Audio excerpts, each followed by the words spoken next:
Bayangkan, seorang gadis muda merawat pria buta selama 5 tahun penuh, tanpa lelah, tanpa pamrih. Ia menjadi mata, tangan, dan hati bagi pria itu. Seorang CEO tampan yang kehilangan penglihatannya setelah kecelakaan tragis. Dalam gelap, mereka saling mengenal lewat suara dan kasih. Tapi saat operasi memulihkan penglihatan pria itu berhasil, hal pertama yang ia lihat justru bukan cinta, melainkan kebencian.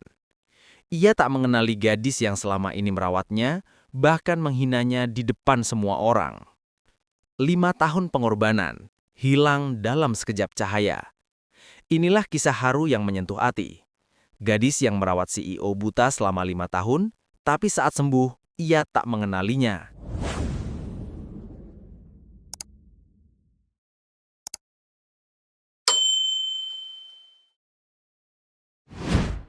Petir menyambar di langit malam yang muram. Di sebuah rumah besar di pinggir kota, lampu-lampu masih menyala terang, menerangi sosok seorang pria berusia 30 tahun yang duduk di kursi roda, matanya tertutup perban putih. Dialah Ardan Fatir, CEO muda perusahaan teknologi ternama yang baru saja kehilangan penglihatannya akibat kecelakaan mobil yang menewaskan tunangannya. Pergi. Aku tak butuh siapapun di sini. Suaranya berat, dingin, menusuk udara. Perawat sebelumnya sudah menyerah, tak tahan dengan kemarahan Ardan. Tapi hari itu datang seorang gadis baru. Lira, 22 tahun. Sederhana, berhati lembut, dengan rambut dikuncir seadanya dan mata yang selalu tampak bersinar. Saya Lira, perawat baru yang ditugaskan untuk membantu Anda, Tuan Ardan. Katanya pelan, menunduk sopan. Pergi. Aku tak ingin dikasihani. Baik. Tapi, kalau begitu, saya akan duduk di sini saja, sampai Tuan mengizinkan saya menyiapkan makan malam. Jawab Lira lembut. Ardan terdiam. Dalam gelapnya dunia, suara Lira terdengar hangat. Sejak hari itu, Lira tetap tinggal di rumah itu. Ia menyiapkan makanan, menggantikan perban mata, membacakan laporan-laporan perusahaan, bahkan menuntun Ardan berjalan di taman belakang. Ardan tetap dingin, tapi perlahan ia mulai terbiasa dengan kehadiran gadis itu. Malam demi malam, dalam sunyi, Ardan sering bertanya, "Lira, seperti apa langit malam sekarang?" "Biru gelap, Tuan. Ada satu bintang paling terang. Mungkin itu harapan Tuan yang masih bersinar." Dan tanpa sadar, Ardan tersenyum untuk pertama kalinya sejak kehilangan matanya. Lira menjadi segalanya bagi Ardan. Ia tahu setiap jam obat Ardan, hafal langkah-langkah di rumah itu, tahu bagaimana menenangkan amarahnya. Namun di balik ketenangannya, Lira menyimpan rahasia besar.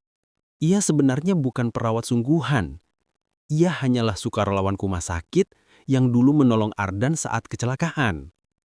Dokter membutuhkan seseorang untuk merawat Ardan sementara, tapi tak ada yang sanggup menghadapi emosinya. Lira tanpa pikir panjang menawarkan diri, dan ia jatuh cinta. Bukan pada wajah Ardan, tapi pada ketegarannya, luka yang ia sembunyikan, dan suara tenangnya ketika berbicara dalam gelap. Satu malam, Ardan berkata lirih, "Lira, kalau aku bisa melihat lagi, hal pertama yang ingin kulihat adalah kamu." Kata-kata itu membuat jantung Lira bergetar. Ia menatap pria itu dengan mata berair. "Tuan tidak akan menyesal." "Tidak, aku yakin kamu pasti indah."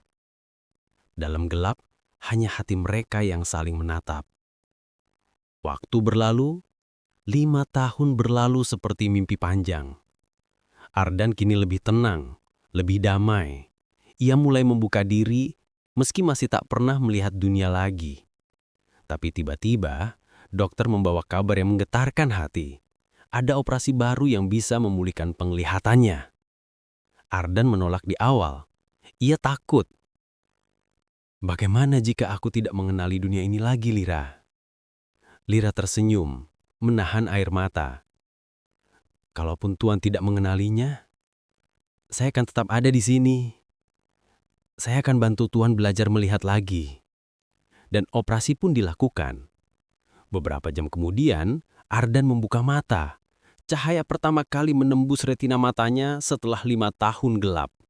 Dunia berwarna lagi, semua tampak asing. Lira berdiri di sisi ranjang dengan wajah penuh air mata bahagia. Tuan, Tuan sudah bisa melihat. Ardan memandangnya. Alisnya mengernyut. Siapa kamu? Suara itu menusuk. Lira terdiam. Saya Lira, perawat yang selama ini bersama Tuan. Ardan menatapnya dari ujung kaki ke kepala, lalu tertawa pendek. Perawatku? Tidak mungkin. Aku tak mungkin dijaga oleh gadis sederhana sepertimu. Lira terpaku. Suaranya bergetar. Tapi Tuan, saya yang menyiapkan makanan, mengganti perban, membacakan laporan-laporan perusahaan. Cukup, bentak Ardan. Aku tak butuh sandiwara. Panggilkan asistenku. Hari itu, Lira diusir dari rumah besar itu. Tanpa terima kasih, tanpa salam perpisahan. 5 tahun pengabdian hilang dalam sekejap cahaya. Beberapa bulan berlalu. Ardan kembali bekerja, sukses besar, lebih tampan dan karismatik dari sebelumnya. Tapi entah kenapa, setiap kali ia makan, berjalan di taman, atau mendengar lagu lembut, hatinya terasa kosong. Ada bayangan samar dalam pikirannya. Suara seorang wanita yang lembut memanggilnya, "Tuan." Suatu malam, ia membuka laci meja kamarnya. Di dalamnya ada buku catatan kecil dengan sampul lusuh. Tulisan di halaman pertama membuat hatinya berhenti berdetak. Hari ini Tuan makan tanpa saya suapi. Saya bangga sekali. Kalau suatu hari Tuan bisa melihat dan tak mengenali saya, tidak apa-apa. Yang penting Tuan bisa melihat dunia lagi. Air mata jatuh untuk pertama kalinya setelah 5 tahun. Ardan menyadari, cinta yang tulus itu ada di depan matanya selama ini, tapi ia menolaknya. Ardan mencari kemanapun, ke rumah sakit, ke tempat perawat tinggal, bahkan ke panti sosial tempat Lira dulu bekerja sukarela. Namun semua orang hanya berkata, Lira sudah pergi dari kota ini. Katanya ingin hidup tenang di tempat yang damai.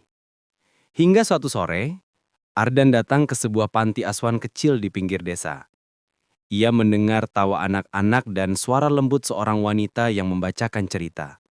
Suara itu tak asing. Anak-anak, kalau kita berbuat baik, dunia mungkin tidak selalu membalas. Tapi Tuhan selalu tahu niat kita, ucapnya lembut. Ardan berdiri di ambang pintu. Nafasnya tercekak. Lira. Gadis itu menoleh, terkejut. Senyum lembut muncul di wajahnya. Tuan Ardan? Tuan? Suara Ardan parau. Kau masih memanggilku begitu? Lira menunduk. Saya sudah terbiasa. Dunia saya dulu hanya Tuan. Tapi sekarang mereka. Ia menunjuk anak-anak kecil di sekelilingnya. Ardan melangkah mendekat. Suaranya bergetar. Maafkan aku buta 2 kali, Lira. Pertama mataku, lalu hatiku. Lira menatapnya lama. Matanya basah. Tuan sudah bisa melihat, itu sudah cukup bagi saya. Hari berganti minggu. Ardan terus datang ke panti, membantu, menemani anak-anak, menebus kesalahannya dengan diam. Ia tak memaksa Lira untuk kembali, hanya berusaha menjadi cahaya dalam hidupnya, seperti dulu Lira menjadi cahaya di dalam gelapnya. Suatu malam, hujan turun deras. Lira terjebak di ruang kelas memperbaiki atap bocor. Ardan datang, memayunginya, lalu berkata pelan, "Waktu aku kehilangan penglihatan, aku pikir dunia sudah berakhir. Tapi sekarang aku tahu, Kehilanganmu jauh lebih menakutkan dari kehilangan cahaya.